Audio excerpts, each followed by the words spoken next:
और चीन की लंबी दूरी की मिसाइलों के खतरे से निपटने के लिए, इन्हें चकनाचूर करने के लिए भारत और इजराइल ने एक बड़ी डील कर ली है। भारत ने इजराइल से लंबी दूरी के रॉकेट लॉन्चर खरीदने के लिए ये मेगा डील की है। बताया जा रहा है कि भारतीय सेना ने पुणे की कंपनी NIBE के साथ इजराइल की एल्बिट सिस्टम के सहयोग से एक कॉन्ट्रैक्ट साइन कर लिया है। तो हर फौज, एयरफोर्स, नेवी वगैरह सारा वक्त तैयार होते हैं। They are always ready for war. और आजकल की सिचुएशन के अंदर तो सारे बैटल प्लान्स आर रेडी। वो एक गेम थ्योरी है, प्रोबेबिलिटी गेम थ्योरी कि जी अगर वही ऐसे करते तो हम ये करेंगे। और इंटरेस्टिंग बात यह है कि उन्होंने अपनी गलतियां जो हैं या कमज़ोरियां जो थी उसको उन्होंने स्टडी कर लिया है। होगा यकीनी तौर पे। इजराइल अब भारत में अपने हाईटेक हथियार बनाने वाला है, शिफ्ट करेगा डिफेंस मैन्युफैक्चरिंग। तुर्की पाकिस्तान को यह क्या जवाब देने की कोशिश है? ये भारत ने रशिया पर अपनी निर्भरता थोड़ी सी कम की है। भारत ने अब इजराइल और फ्रांस जैसे देशों के साथ अपने रक्षा संबंध मजबूत कर लिए हैं, डिफेंस टाइज को और ज्यादा स्ट्रांग किया है। भारत और इजराइल अपने रक्षा संबंध को अब उस लेवल पर लेकर जा रहे हैं, उस स्तर पर लेकर जा रहे हैं जहां कोई ग्राहक या विक्रेता नहीं होता है, जहां पर कोई सेलर या बायर नहीं होता है, कोई इंपोर्टर या एक्सपोर्टर नहीं होता है। यानी कि दोनों देशों के बीच ट्रेडिशनल, पारंपरिक तौर पर हथियारों की खरीद बिक्री वाला रिश्ता बहुत जल्द पीछे छूटने वाला है।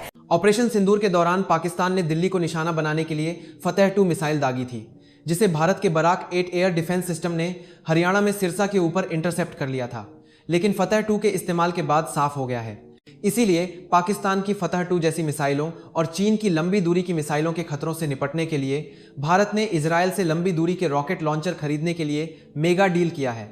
भारतीय सेना ने पुणे की कंपनी निब लिमिटेड के साथ इजराइल की एल्बिट सिस्टम्स के सहयोग से एक आपातकालीन कॉन्ट्रैक्ट साइन किया है। इसके तहत एक 150 और 300 किलोमीटर की रेंज में टारगेट पर हमला करने में सक्षम एक advanced long range rocket launcher system खरीदा जाएगा। इजरायली कंपनी ने इस रॉकेट सिस्टम को बनाया है जो काफी ज्यादा घातक है। इसे सूर्यास्त्र रॉकेट सिस्टम नाम दिया गया है। इस सिस्टम को यूनिवर्सल रॉकेट लॉन्चर कहा जाता है। यह एक मल्टी कैलिबर लॉन्चर है जो एक ही प्लेटफॉर्म पर अलग अलग तरह के रॉकेट को इंटीग्रेट कर सकता है और एरिया फायर और डीप प्रिसिशन स्ट्राइक यानी लंबी दूरी के लक्ष्यों पर सटीक हमला दोनों कर सकता है। मीडिया रिपोर्ट्स के मुताबिक इस खरीद से साफ पता चलता है कि भारत अपनी रक्षा क्षमता को काफी तेजी से बढ़ा रहा है ताकि भविष्य में भारत खुद एडवांस हथियारों को डेवलप कर सके और फिर उसका निर्यात कर सके, जैसा कि हम ब्रह्मोस मिसाइल और आकाश डिफेंस सिस्टम में देख भी रहे हैं। इजरायली ऑफिसर्स ने क्या कहा? इस पर इजरायली अधिकारियों का कहना यह है कि इजराइल UAV मिसाइलें, लॉइटरिंग हथियार, एयर डिफेंस और रेडार और कम्युनिकेशन वगैरह के लिए पार्टनर ढूंढ रहा है। भारतीय निवेश की तुलना एलिसन वंडरलैंड से करते हुए इजरायली कंपनी एल्बिट ने कॉर्पोरेट ऑफसेट मैनेजर और इमैगल ने इंडियन डिफेंस प्रोक्योरमेंट प्रोसीजर की। इस सदी के पहले दशक में इजराइल ने भारत को करीब $10 अरब मिलिट्री इक्विपमेंट और सिस्टम ट्रांसफर किए थे। इजराइल का यह कदम भारत के दुश्मनों, खासकर पाकिस्तान और तुर्की को करारा जवाब है। तुर्की पाकिस्तान में अपने एडवांस ड्रोन के कुछ हिस्से बनाने पर विचार कर रहा है, लेकिन अगर इजराइल अपना डिफेंस मैन्युफैक्चरिंग ही भारत में शिफ्ट करता है तो ये एक ऐतिहासिक कदम होगा।